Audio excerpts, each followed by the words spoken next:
espiritual, Pai. Somos limitados, mas cremos em um Deus que tudo pode, Pai. Toma cada um de nós em tuas mãos e que nada venha, Senhor, fazer frente, ó Deus, ao teu Espírito Santo. Que cada um de nós possamos estar no mesmo Espírito, Pai, para que então possamos ser abençoados. Pedimos em nome do Senhor Jesus Cristo. Amém. Boa noite, irmãos. Deus abençoe a todos. Creio que cada um, quando vem para a casa de Deus, vem com esse sentimento de receber as bênçãos de Deus. Amém? Nós vamos ler as Escrituras, uma escritura conhecida, um assunto que eu falei ali em Barra Funda, e eu desejo compartilhar com vocês, que é em Marcos, capítulo 10, versículo 17.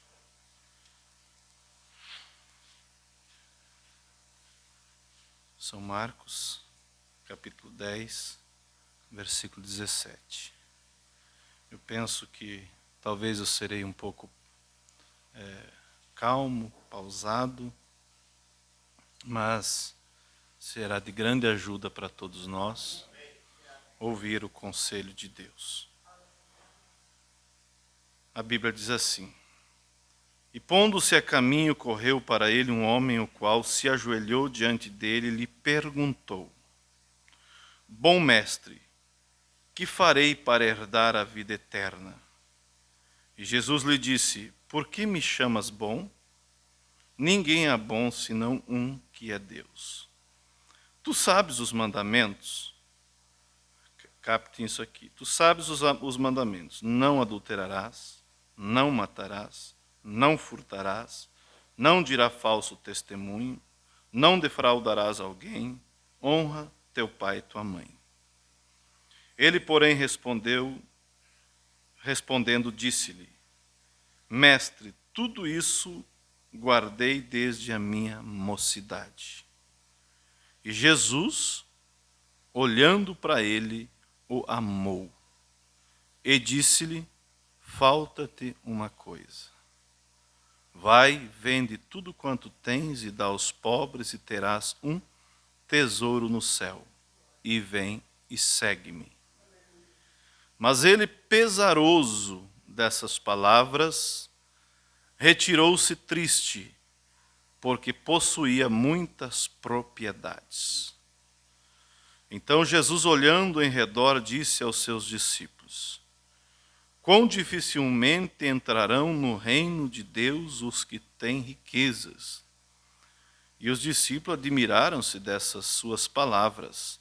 Mas Jesus, tornando a falar, disse: Filhos, quão difícil é para os que confiam nas riquezas entrar no reino de Deus.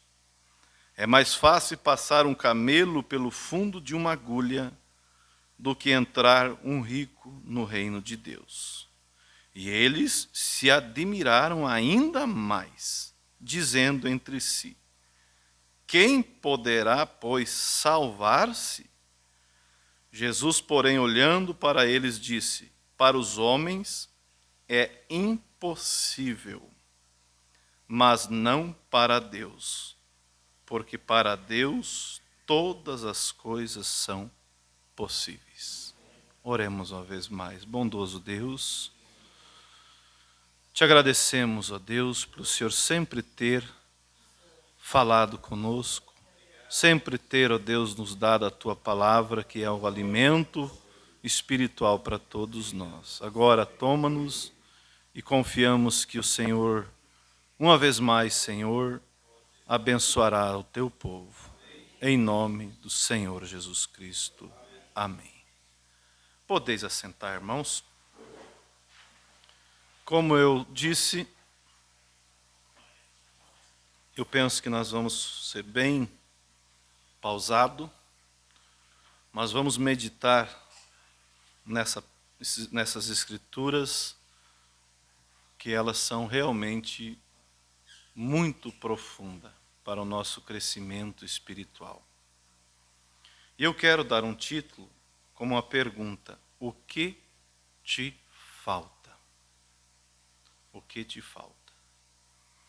Quando nós analisamos essa escritura, e muitas vezes eu tenho falado sobre esse tema, nós vemos que algumas escrituras, algumas partes aqui dos evangelhos, o nomeia como aqui o mancebo de qualidade, como também o jovem rico. Então, nós vemos que era alguém de grande destaque ali na sua, vamos dizer assim, na sua região. Alguém que tinha tido, por certo, um bom ensinamento.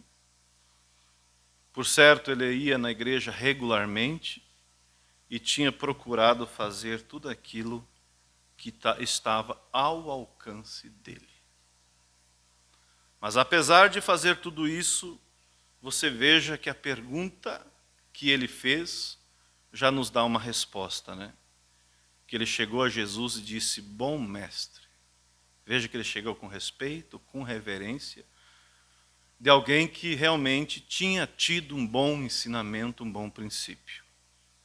Ele disse: bom mestre, o que devo fazer para herdar a vida eterna? O que devo fazer?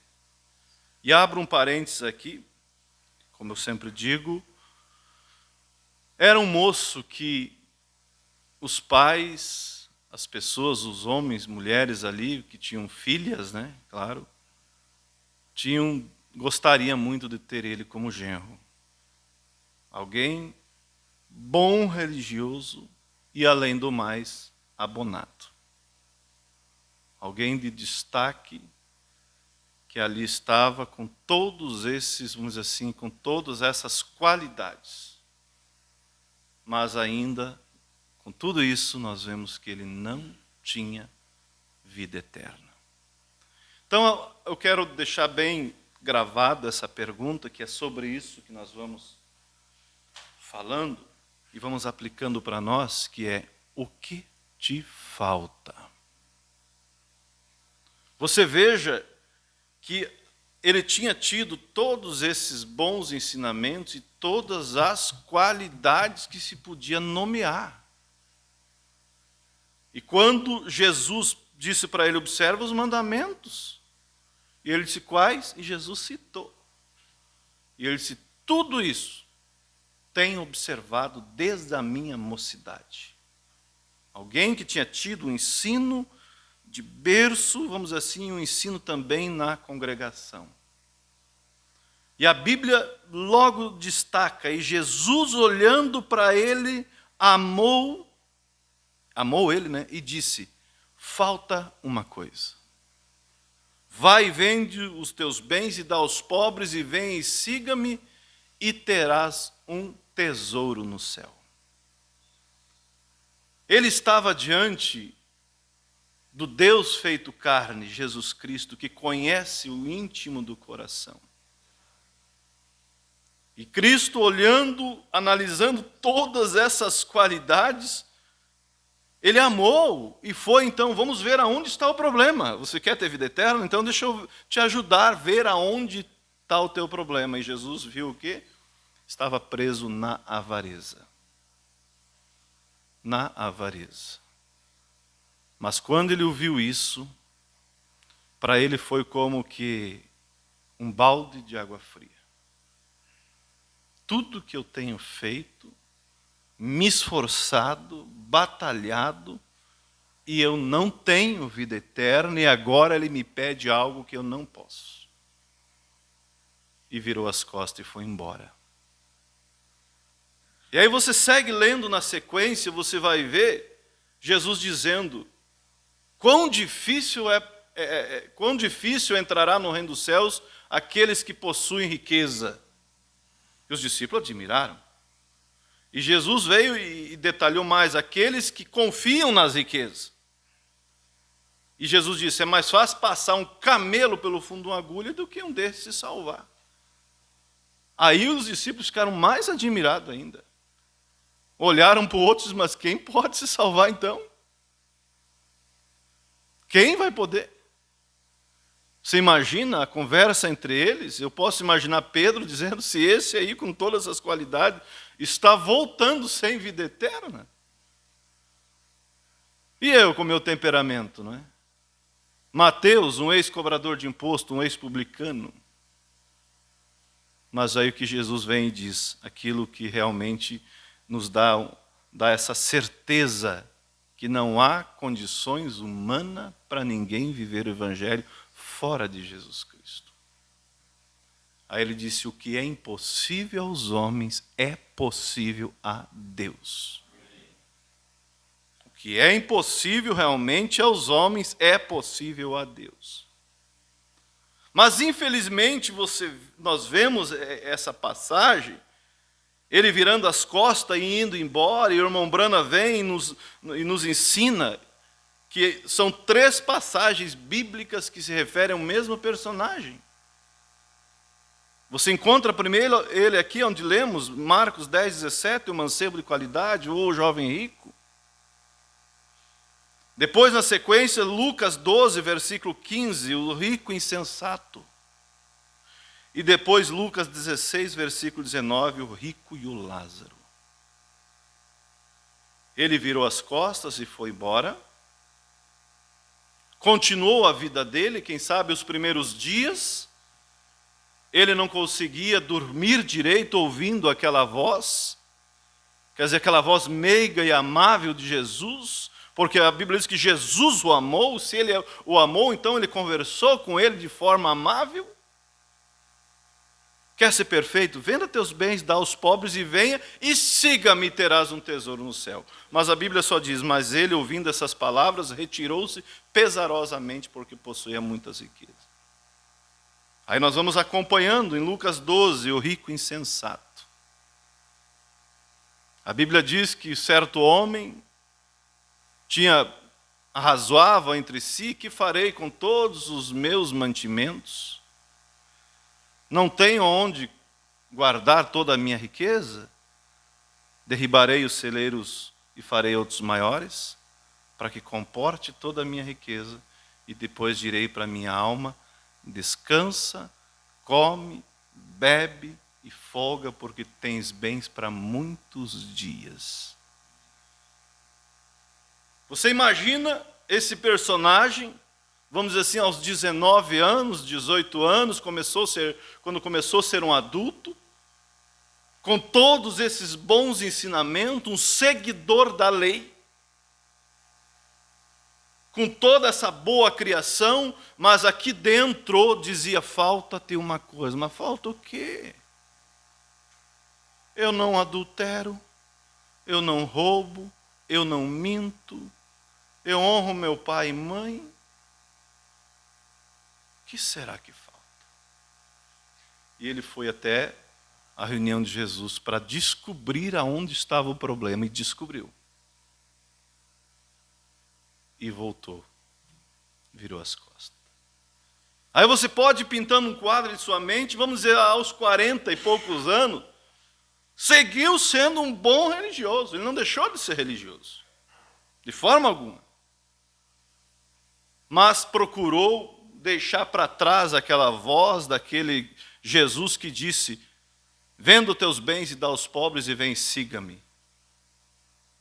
Ele praticamente, eu creio que ele não ouvia mais, porque a nossa consciência é assim. Se nós vamos resistindo, vai chegar o momento que nós não ouvimos mais. Porque a própria Bíblia diz, Deus não contenderá para sempre com o homem. A Bíblia também diz que quando Deus envia a verdade e a pessoa rejeita, Deus permite a operação do erro para que então creia no erro. Isso é normal, fácil de entender. Deus primeiro manda a palavra, a verdade, está aqui. É isso que é verdade, tá bem? Não quer. Então, se não quer, então Deus permite. Então pode agora enganar, porque ele não quis. Mas quando, vamos dizer assim, meia-idade, ele continuou prosperando, até que colheu uma boa colheita, uma boa riqueza, que daria sim para ele se aposentar. O que eu vou fazer? Não tenho aonde guardar tudo? vou fazer outros maiores, aí vou guardar tudo certinho e depois eu vou descansar, desfrutar, vou me aposentar, folga, descansa, bebe, come, porque tens bem para muitos tempos. Quando ele menos esperava, ele ouviu aquela voz que disse: louco, hoje vão te pedir tua alma. Para quem será? E o que você tem preparado? Sabe o que eu penso que aconteceu? Simplesmente essa máquina aqui parou de funcionar, desligou. Tec. Um homem que esteve tão perto, juntinho da vida, juntinho de Cristo, como tantos outros, como Pilatos, esteve tão pertinho, o que é verdade? Perguntando para Jesus. Logo tu és rei? Sim, para isso eu nasci. Herodes, Herodias, tantos. Chega tão perto, né? Para o ímpio que apronta, bebe, fuma e se faz parte dessas facções criminosas, para eles não é novidade. Eles sabem para onde eles vão. Ou será que não sabe? Sabe. Mas para aqueles que estiveram perto e rejeitaram, é doído. Aí nós encontramos ele de novo em Lucas 16, 19, o rico e o Lázaro. A Bíblia diz que o rico morreu e foi sepultado. E Lázaro morreu e foi levado aos anjos ao seio de Abraão. Agora veja, vamos juntos que vocês vão pegando isso para vocês verem que realmente ele era o mesmo religioso. O rico e o Lázaro. Não era alguém que não conhecia a Bíblia, não. Não era alguém que não tinha intimidade com a Bíblia. Era alguém que conhecia. Porque quando ele se viu naquela condição, no Hades, como a Bíblia diz, ele levanta os olhos e ele vê Lázaro, o seu conterrâneo, né, podemos dizer assim, no seio de Abraão. Ele não era um pagão. Ele se refere a Abraão dizendo: pai Abraão. Permita que Lázaro toque o dedo na água, molhe o dedo na água e toque na minha língua para que refresque, porque está em chama. E Abraão disse: não, filho, não há como. Há um abismo entre nós aqui. Lembra que você, quer dizer, optou pelos teus bens em vida? E Lázaro só males. Agora Lázaro é consolado, tu estás atormentado. E vocês sabem que uma dos sentidos do Espírito é o quê? Memória. Próximo é o quê? Afeto. Quando a pessoa parte, morre dessa vida, simplesmente desliga os 5 sentidos do corpo, que é a visão, o olfato, o paladar, o tato, a audição. Isso desliga. Mas os sentidos do Espírito não desliga, porque o Espírito não morre. A Bíblia diz assim: ali é onde o seu bicho não morre. Irá morrer só no final do trono branco, né? Mas até então não. A memória estava viva. O afeto também estava vivo. Por isso que ele pediu por ele. E quando Abraão disse: não tem como, filho. Há um abismo, não tem como, eu não posso ir aí, você não pode vir aqui.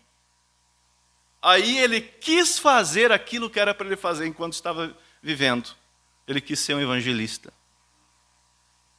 Pai Abraão, então permita que Lázaro, ou um dos mortos, ressuscite e vai lá e prega para os meus irmãos, porque eu tenho 5. Para que não venha para esse lugar. Em outras palavras, eles estão vindo no mesmo caminho meu. Não deixa eles virem para cá. Abraão disse: não, eles têm a lei e os profetas. Se eles não ouvirem a lei e os profetas, tampouco vão ouvir que o morto ressuscitou. Está bem sujeito a um ataque cardíaco, né, quando vê o Lázaro voltando. Não tem jeito. Eles têm lá, está lá a lei e o profeta. Os profetas estão lá pregando. E ali você vê que ele encerrou vamos dizer assim, a sua história dessa forma. Então isso, irmãos, é algo para nós que estamos aqui. Parar e refletir nessa pergunta: o que me falta? Você diz é errado ser rico? Capaz, de jeito nenhum. Você vê a Bíblia nomeando pessoas ricas. O próprio José de Arimateia, que tirou o corpo de Jesus da cruz e envolveu em um lençol de linho, que cedeu a sua própria sepultura, ele era rico. Você vê quantos e quantos e quantos e quantos. Mas aonde estava o problema? Nós sabemos, preso na avareza. Mais do que Deus. E o pecado de avareza é como o pecado de idolatria é como feitiçaria, né? Ele idolatrava o dinheiro. E simplesmente ele não teve uma outra oportunidade. Agora, você diz, coitado dele.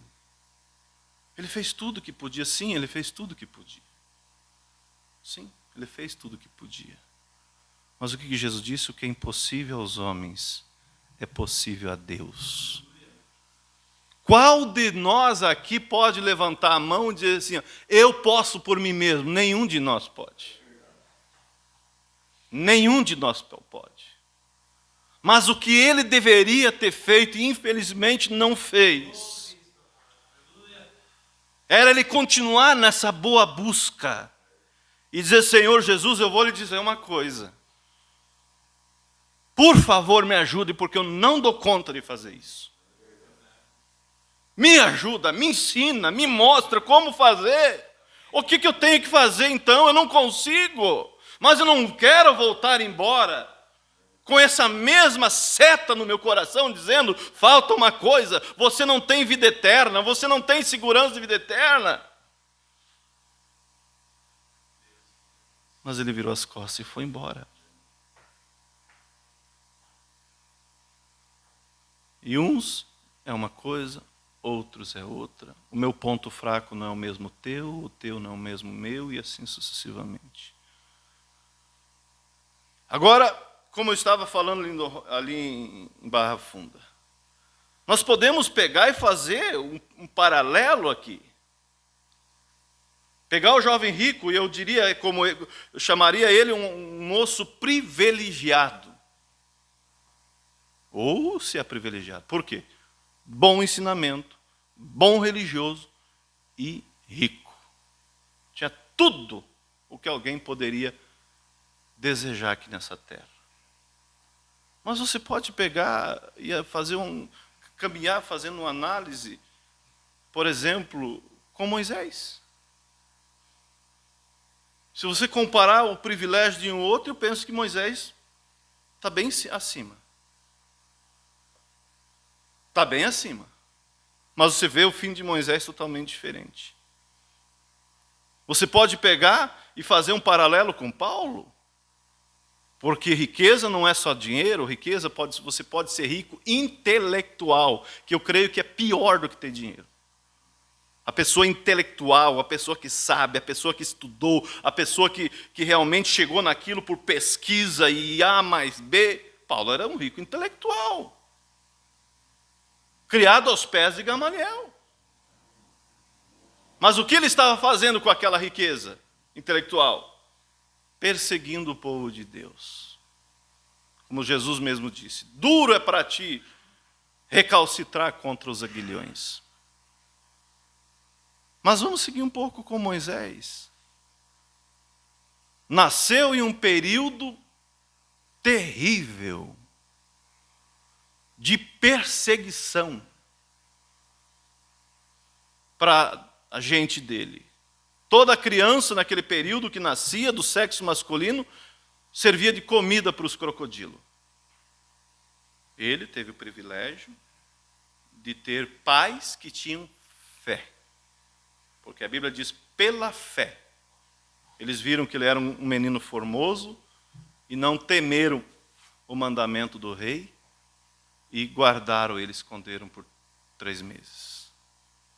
pela fé. Eles colocaram ele num cestinho, colocaram no rio Nilo, e Deus guiou aquele cestinho e caiu aonde? Na filha de Faraó. A filha de Faraó, Deus colocou no coração dela, claro, um sentimento de mãe, e ela tomou aquela criança e disse, não, esse aqui não é filho de hebreu, é meu filho. E meu pai não vai poder mandar matar.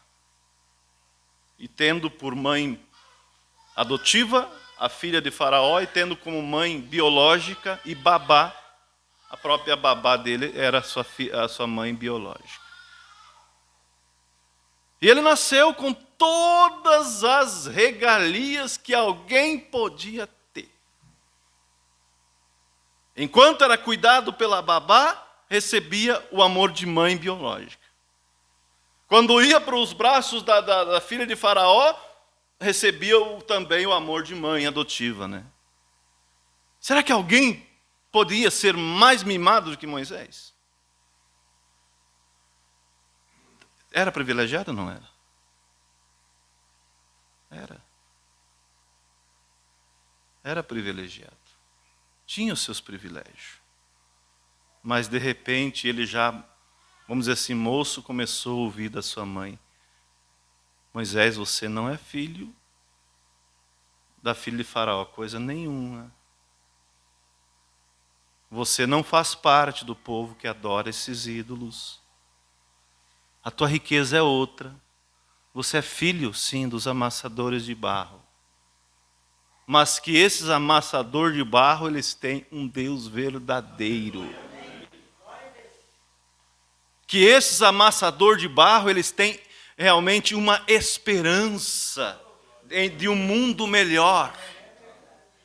Que esses amassadores de barro, eles têm esperança de viver em uma terra onde não se envelhece, onde não se cansa, onde não se faz guerra, onde a morte não entra.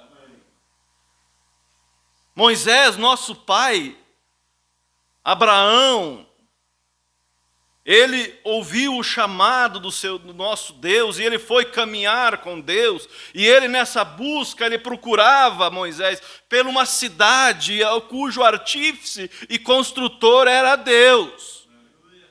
E ele encontrou, não, ele não encontrou a cidade aqui, mas sabe quem ele encontrou? O rei dessa cidade.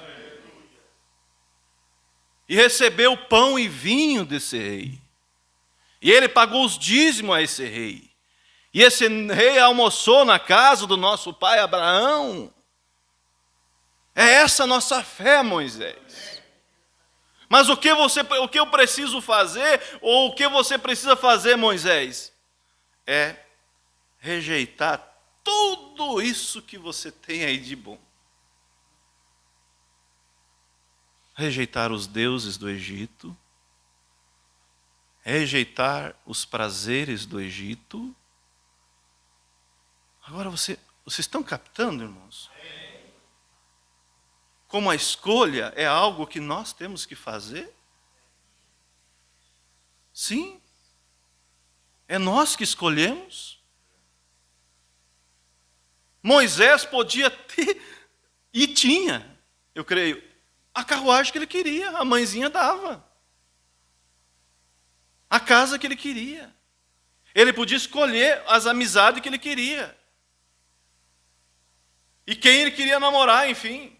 Porque afinal, ele era filho da filha de Faraó. Seria o próximo na sucessão.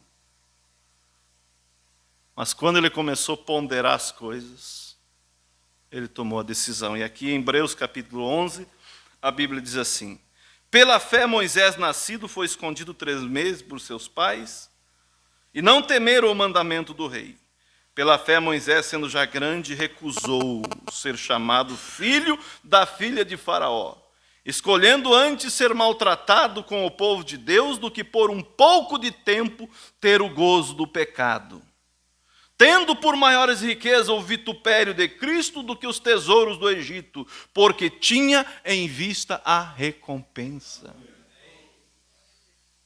Vitupério, eu pesquisei um dia para pregar, significa a vergonha de Cristo. preferiu isso do que os tesouros do Egito. E quem deu forças para Moisés? Foi o próprio Deus. Foi o próprio Deus. Aí você vê o desenrolar da vida de Moisés. Se alguém encontrasse com ele lá no deserto, se alguém encontrasse com ele lá no deserto, diria: Moisés, você deu um tiro no pé.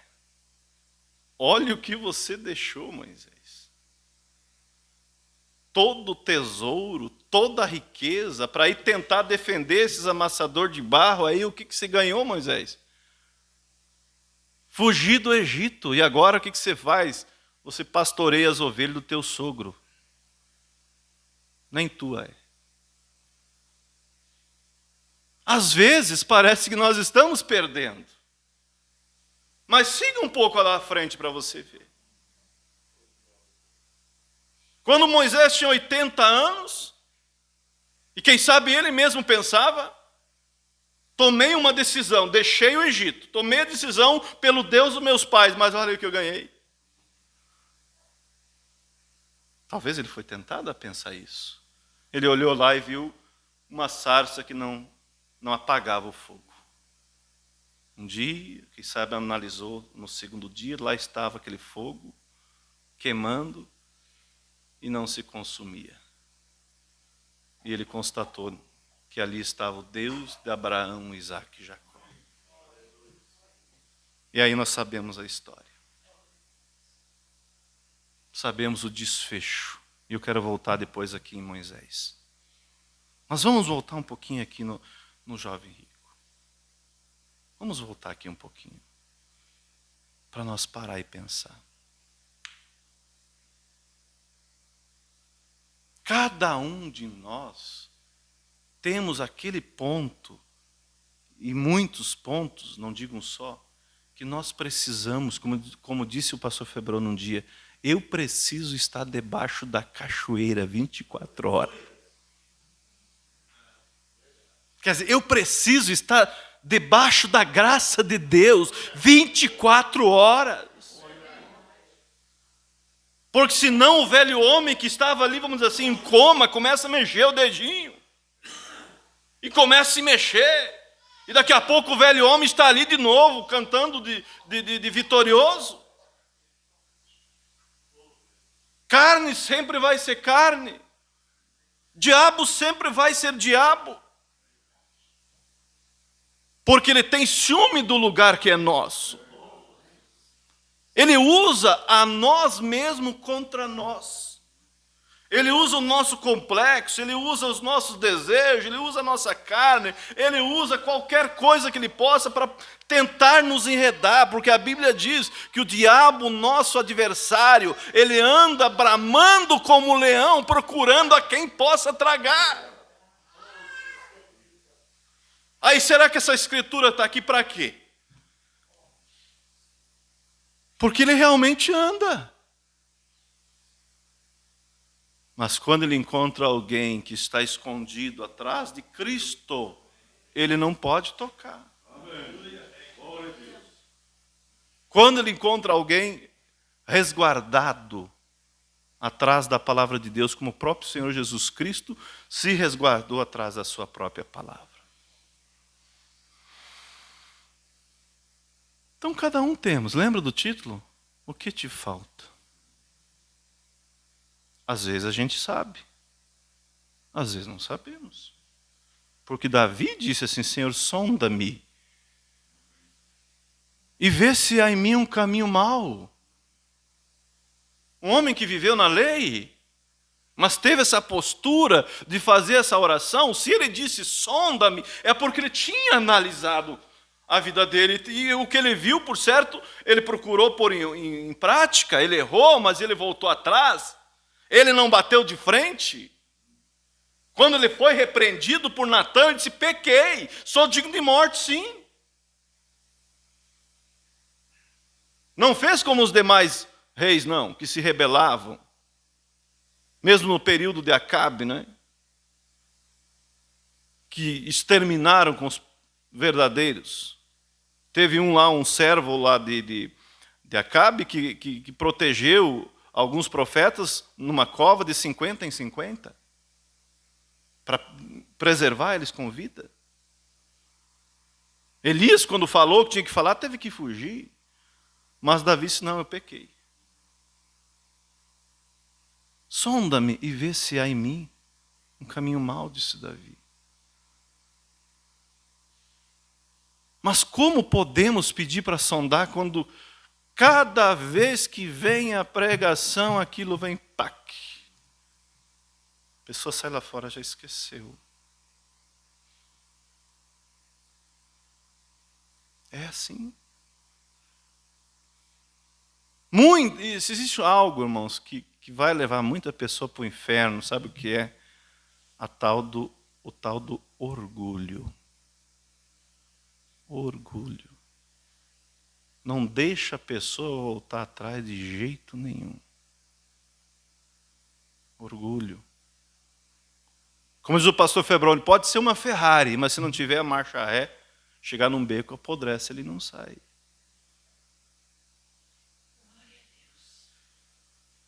Então, eu quero trazer isso, eu quero que realmente isso seja de ajuda para nós. Porque para o jovem rico não tinha mais o que fazer. Não, ele já estava lá, decidido, já estava lá, não conseguia voltar. Ele também não conseguia mais voltar, nem ajudar os seus irmãos. Isso não é brincadeira. E eu digo, irmãos, e você vai analisar e você vai ver que é isso mesmo. Hoje, nesse momento, há milhões e milhões e milhões e milhões de pais no inferno, de mães no inferno, porque o afeto é um dos sentidos do espírito, desesperadamente lembrando dos filhos, desse, daquilo. Eles vão vir para cá. Porque eu deixei um mau exemplo, porque eu tomei a decisão errada e estão vindo atrás. Eu penso em pais que às vezes por causa de coisa pequena abandonam o evangelho. Com a tropinha de criança. E eles se criam lá fora. Alguns deles eu já vi que voltaram, depois de quase 20 anos, eles voltaram e reconciliaram. Que bom que voltaram. Mas e os filhos que ficou lá no caminho? E a filha que morreu de infarto? Falo isso de coisas que eu conheci. Como fica?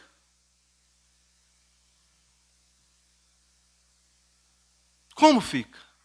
E aqueles que chegaram lá, que desviaram, deixaram o caminho de Deus, que conheciam e foram para lá, e sabe que a tropinha está vindo no mesmo caminho. Pai Abraão, permita que um morto volte lá e fala para meus filhos que não venha para cá. Eu estava no caminho e saí, não há mais como.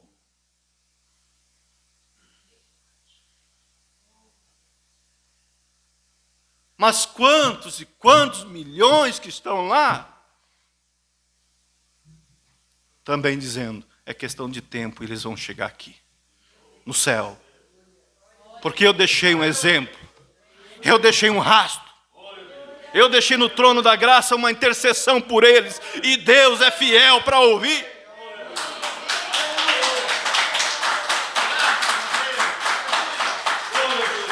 Como dizia o saudoso pastor Antônio Machado, Deus não tem uma lixeira para jogar oração, não. Quantos que estão naquele mundo perfeito, dizendo, eles irão chegar aqui, porque eu depositei no trono da graça uma intercessão por eles, e esse Deus que me trouxe trará também.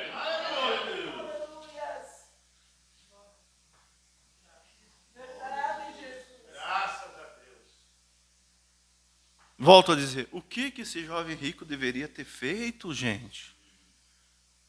Senhor Jesus, por favor, eu não dou conta. Jesus ia dar ali uma orientação talvez mais simples do que ele imaginava. Mais simples do que ele imaginava. Agora você pega, junta o jovem rico aqui, ó, do mesmo período, e analisa com Zaqueu. Zaqueu não chegava nem dos pés das qualidades desse rapaz. Mas ele foi no lugar certo. Ele ouviu, por certo, dizer, quem sabe o profeta pinta um quadro dizendo que ele ouviu sua esposa, falando, né, que Jesus andava por ali. E as características, vamos dizer assim, isso eu estou dizendo, batia com a profecia de Isaías. Uma virgem conceberá, dará luz a um filho, e o seu nome será Conselheiro, Deus Forte, Pai da Eternidade, Príncipe da Paz. Uma virgem conceberá, e o seu nome será Emanuel, que traduzido é Deus conosco.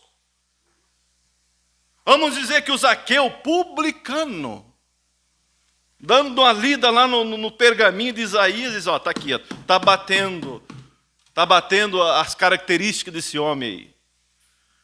Eu não posso perder a oportunidade. Mas aqui você é um publicano. Você é um traidor do teu povo. Mas eu vou lá. Passou por cima de obstáculo, de altura, passou por cima de multidão. Porque quando você se levanta para servir a Deus, nunca esqueça, você tem que tirar o diabo da frente. Você tem que ter um posicionamento, sabendo, ele se levanta, mas ele se levanta para cair, porque eu estou servindo o Deus verdadeiro. Ele traz opressão, mas eu conheço um Deus que tira a opressão. Ele traz a enfermidade, mas eu conheço um Deus que tira a enfermidade. Ele traz desânimo, mas eu conheço um Deus que tira o desânimo. Tira-se sem vergonha da frente. Ou será que ele vai bater palma para você, dizendo assim, isso, vai mesmo encontrar Jesus? Vai nada. Ele vai dar rasteira, ele vai incomodar, vai se atravessar. Mas quando você se voo em nome do Senhor Jesus Cristo, você vê que logo o caminho se abre. Por isso que Davi, eu gosto de citar ele, porque ele era um homem que conhecia Deus. Com o meu Deus, disse ele, eu passo no meio do esquadrão. Com o meu Deus eu salto por uma muralha. E os seus soldados também tinham a mesma postura, a mesma fé. Quando eles viram Davi dizendo, quem me dera tomar um gole da água que está em Belém. Aquele soldado tinha a mesma fé. Se o meu rei quer uma água, eu vou. Mas eu vou baseado no Deus desse rei aí. E pegaram, acho que foi em 3, se não me falha a memória, né? Pegaram ali o cântaro e a espada e foram abrindo fileira no inimigo. Enquanto um juntava a água lá, os outros lutavam. E trouxeram a água, está aqui, meu rei, a água. Davi disse, não mereço isso. E derramou em sacrifício a Deus. Com meu Deus eu salto uma muralha. Passo por meio do esquadrão, o diabo se levanta assim. Mas, gente, o que nós estamos fazendo aqui? Servindo a Deus. Nunca permita o diabo pôr medo em você. Nunca. Diz, diabo, medo coisa nenhuma. Medo é o negativo da fé. Eu vou em frente. E aquilo que Deus permitir eu passar, eu vou passar. Mas vou sair lá na ponta como um vitorioso. Como nós vamos querer reinar se nós não vamos lutar? Como vamos ouvir o bendito, o bem-vindo do nosso Deus se nós não temos uma parte para nós? Eu lia isso essa semana, a mensagem do Mombrana.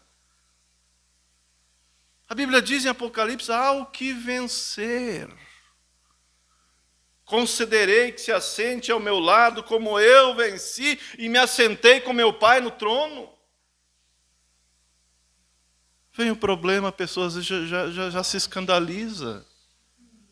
Por isso Jesus disse, bem-aventurado aquele que não se escandalizar em mim. Eu não tenho que cobrar nada de Deus. Por que tu permite isso? Permite. Porque era o que tinha que passar, ué. Não entende? Quantas coisas eu também não entendo. Mas Zaqueu, quando ele decidiu, Quando ele o viu, quando ele soube que Jesus estava ali, ele não olhou para os obstáculos. Tu é pequeno, Zaqueu? Sim, eu sou. A multidão é grande? Eu sei que é. Mas eu sou pequeno, mas tem uma árvore que eu posso subir. Mas e se ele não passar por aí? Eu vou fazer a minha parte. Enquanto Zaqueu ali, um publicano, né?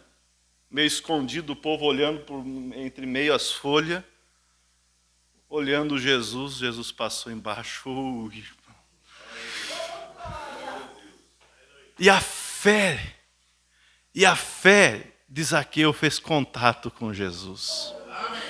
O desejo de vitória de Zaqueu fez contato com a força de Jesus. Zaqueu, desce depressa, porque hoje convém posar na tua casa. Os fariseus não gostaram, porque ele entrou em casa de pecador. Zaqueu não era rico? Era.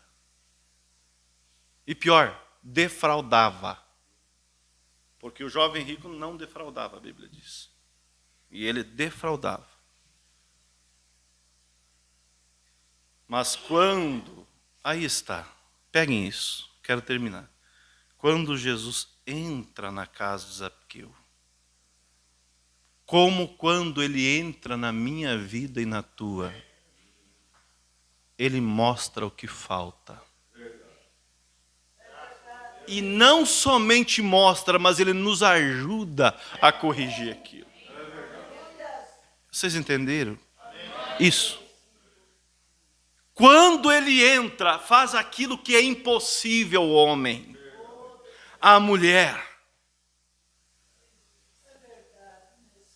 Quando ele entrou na casa de Zaqueu, mostrando que quando ele entra na nossa vida, Zaqueu já disse assim: se tenho defraudado alguém, vou devolver quadruplicadamente. E dou a metade dos meus bens aos pobres. Não preciso manter essa avareza. Não preciso tanto para viver. Jesus disse o quê? Hoje entrou salvação nessa casa, porque esse também é filho de Abraão. Olha a diferença. Olha a diferença entre Moisés e o jovem rico, que morreu, e o que a Bíblia diz, e foi sepultado. E a decomposição já começou, no corpo e ele lá onde que estava.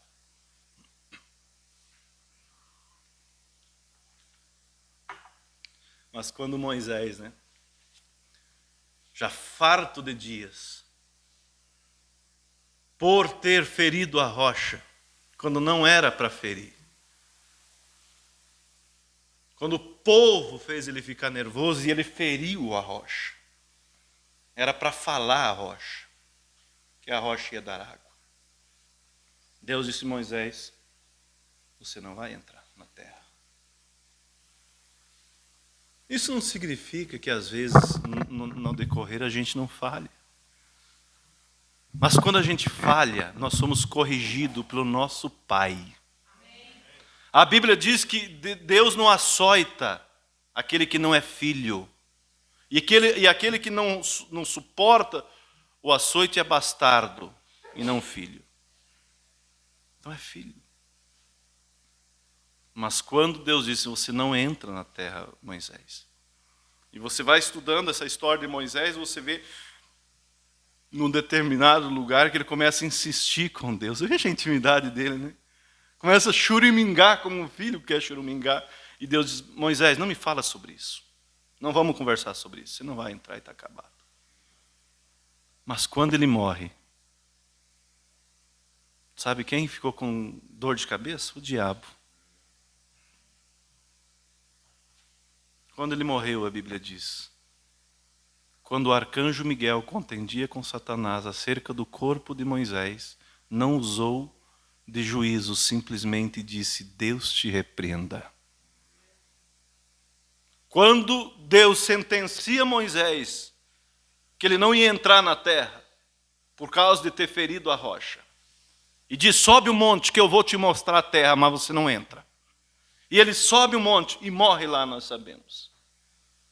O diabo, irmão, ele saiu, Eu quero ter certeza que esse não me incomoda mais. Eu quero ver ele. Quero ter certeza que ele morreu. Esse não me incomoda mais. Como disse o pastor Febrônio esses dias que eu saí com ele fazer uma visita, ele disse, mas enquanto eu estiver aqui eu vou incomodar o diabo. E quando eu ir embora, disse o pastor Febrônio, ele vai dizer, parou de me incomodar, mas o pastor Febrônio disse, mas vai ficar esses aí, para continuar incomodando o diabo. Elias foi embora, mas o Espírito repousou sobre Eliseu. E o irmão Branham vem e diz, Deus leva o seu homem, mas nunca o seu Espírito. Deus levou Moisés, mas capacitou Josué para continuar conduzindo o povo e colocar na terra da promessa. Não adianta o diabo achar, parou de incomodar, mas começa outro. E quando Deus tem que levar aqui, ele começa outro, e vamos até o final. Mas ele veio, eu quero saber onde está Moisés, eu quero saber, e vai questionar ainda logo com o arcanjo Miguel. Se fosse eu, diria para o diabo, procura ver se tu acha. Dá uma procurada aí. Não ia achar, porque o Mombrana vem e nos diz que ele morreu, mas como Lázaro de Deus o ressuscitou e levou ele vivo. Quer dizer, eu vou ter que levar você, Moisés, mas você vai vivo comigo. Eu vou precisar de você daqui a um tempo para fazer uma visita para o meu filho. Ok? Jesus Cristo no Monte da Transfiguração. Olha a diferença da escolha. Por isso, quando você diz não ao pecado, você está amontoando brasas sobre a tua cabeça. E aí nós sabemos, quando Jesus sobe no monte com Pedro, Tiago e João, a Bíblia diz que ele se transfigurou, as suas roupas se tornaram resplandecentes e apareceu Moisés e Elias conversando com Jesus. E o ambiente ficou tão bom, que Pedro disse, Senhor, vamos fazer 3 tabernáculos aqui. Um para o Senhor, um para Elias e um para Moisés. Que diferença! Que diferença entre Zaqueu? Que diferença entre o apóstolo São Paulo e Judas? Judas andou ao lado de Jesus? Judas fez parte do ministério messiânico? Quando a gente fala Judas, a gente parece só imagina ele traindo, Mas não foi só isso. Quando Jesus separou os 12 de 2 em 2 e disse, vocês vão, cura os enfermos, liberte os oprimidos, Judas estava lá, tinha algum companheiro junto, não sei quem, mas estava lá. Libertando os oprimidos, curando, mas não deixava de ser um Judas. E na hora certa se manifestou. Que diferença. De um Paulo que veio depois, embora com um ensinamento errado, embora em num sistema errado, farisaico, rico intelectualmente, mas de repente ele se depara com esse Jesus, o mesmo e não outro, o mesmo que o jovem rico se deparou. Duro é para você, Paulo, recalcitrar contra os aguilhões, quer dizer, dar soco em ponta de faca. E ele disse, quem és tu, Senhor? Eu sou Jesus a quem tu persegues. Entra na rua chamada direita e lá vai ser dito o que você deve fazer. Sim, Senhor. Deus aparece para Ananias e disse que era para ele ir lá, que tinha um Saulo que estava orando. Ananias até questionou Deus, Senhor, você vai mandar eu lá? Ah, é o Saulo. Esse é o terror da tua igreja. Esse aí é aquele que consentiu, vamos dizer assim, na morte de Estevão. O Senhor manda eu ir lá? Vai lá, que eu vou mostrar para ele como ele deve sofrer agora pelo meu nome. E ele orou e vocês sabem, ele foi curado. E aí você analisa a caminhada de Paulo. Cumpro em meu corpo o resto das aflições de Cristo. Paulo, eu, prisioneiro de Cristo. Não vivo eu, mas Cristo vive em mim. Romanos 7, o miserável homem que sou, o bem que eu quero fazer eu não faço, mas o mal sempre está diante de mim. Quem me livrará do corpo dessa morte? Miserável homem que sou, eu não consigo, o mal está sempre diante de mim, mas você vai acompanhando a caminhada de Paulo. Romanos 7, ele chorando, churumingando, eu não consigo fazer o bem, eu não consigo, o mal está sempre diante de mim. Mas de repente ele dá um avanço para frente e que chega em Romanos 8 e diz: portanto agora nenhuma condenação há para aqueles que estão em Cristo Jesus, que não andam segundo a carne, mas segundo o Espírito. Houve uma evolução, houve um desde então, e isso que nós precisamos.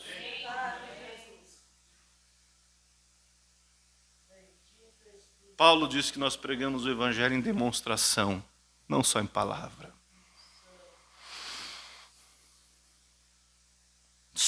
Acho que foi aqui que eu preguei esses dias, só boas intenções não adianta. Precisa sim um encontro com esse Jesus, mas um encontro de alma. Não só encontro de corpo, não só encontro de palavras. Precisa isso. Senão nós vamos virar as costas como o jovem rico virou. E dizer, bem que eu tentei, mas não consegui vencer o orgulho, não consegui perdoar, não consegui vencer a vaidade, não consegui vencer a cobiça. Eu tentei, mas não consegui, mas Cristo consegue por você.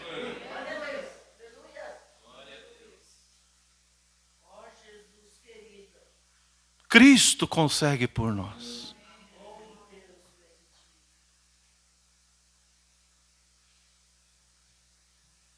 Veja Jacó, com as promessas, tinha promessa, era abençoado, ou Jacó não era abençoado? Tinha sonho espiritual, indo embora para as terras de Labão, deitou para dormir, e ele viu uma escada que subia ao céu, o anjo subia e descia, e ele pensou, estou na casa de Deus, e botou ali Betel, né? A casa de Deus. Desceu lá para as terras de Labão e se desentendeu e passou a perna naquilo que pôde, e Labão também passou a perna dele, e assim ia, né? E aí chegou a hora que Deus disse, Jacó, volta para a tua terra. E aí ele voltando, por certo tenso, preocupado, vem a notícia, teu irmão Esaú vem ao teu encontro, creio que é com 300 homens. E agora? Conheço Esaú, lembro de quando ele prometeu, e ele não está para brincadeira. Ele falou que ia esperar meus pais morrer, depois ia acertar comigo. Mas mandou uns presentes para Esaú. Esaú não queria presente. E aí a Bíblia diz, né, ele passa o val de Jaboque. E ele sabia, ou eu encontro com Deus ou eu morro. Ou eu sou mudado ou eu morro. Isso não é, será que não é a mesma coisa para nós? Para muitos? Ou eu encontro com Deus ou o pecado me mata. O complexo me mata. Eu não gosto de falar sobre mim, mas deixa eu falar. Se um dia, num 1º de maio, num feriado, eu não fizesse o que eu fiz, o que seria de mim, gente?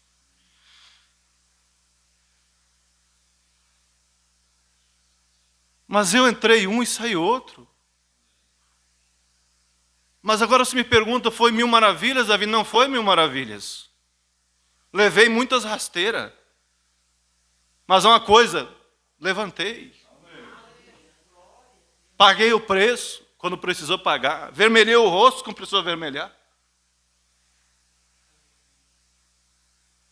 Mas houve um desde então. E se não fizesse, talvez nem existia mais. Ou estaria aí com a vida arrebentada. Deus diz assim, Davi diz em Salmo que Deus concede o desejo do nosso coração. Quando eu estava fazendo meus planos para voltar para a comunhão, eu ainda tinha 18 anos. Mas uma coisa Deus sabe, que isso é verdade. E como diz o irmão Brana, se não for verdade eu vou responder isso no juízo.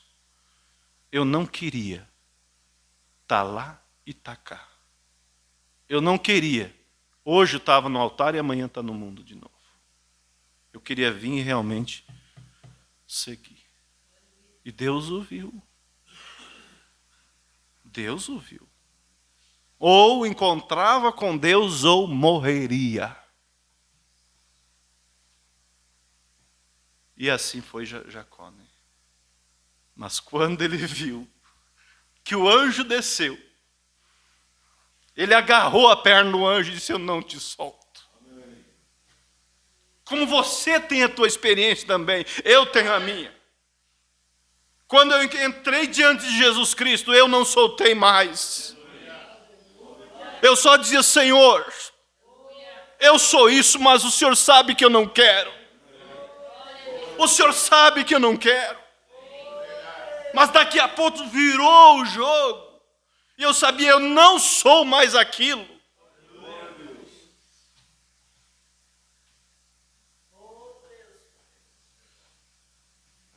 E Deus, entendam, Deus é quem vai achar a maneira de te levar. Ah, não tem como. Deus sabe como fazer, aonde colocar você, aonde não permitir você chegar. Às vezes você quer aquele emprego do teu sonho, Deus sabe que lá você não vai dar conta, Ele não te permite. Deus é quem daí, desde então vai te conduzindo. E você vai lutando e Ele vai te ajudando. E Jacó agarrou a perna do anjo e diz: agora em diante eu não te solto mais. E o anjo jogava ele para um lado, e jogava para o outro, e jogava para um outro, ele ia agarrado. Ele sabia: se eu solto o anjo, amanhã Esaú me pega. E se pegar eu, só sem problema, vai pegar meus filhos, vai pegar minha esposa, vai pegar todo mundo, vai morrer tudo. Daqui eu não solto.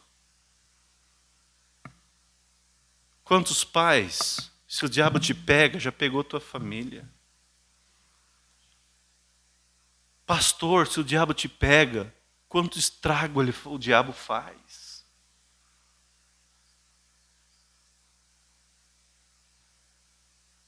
Me solta que o dia já vem raiando. Não te solto, sem que de tudo me abençoares. E então ele saiu dali, um Israel, um príncipe com Deus. E a história vocês sabem. Quando Esaú chegou, só pôde abraçar ele, beijar e chorar. E hoje está lá, a descendência dele. O Messias veio através dele e assim por diante. Deus abençoe, vamos ficar de pé.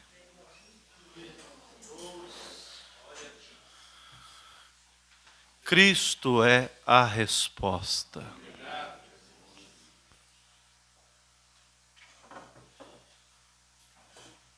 Vamos ler as Escrituras.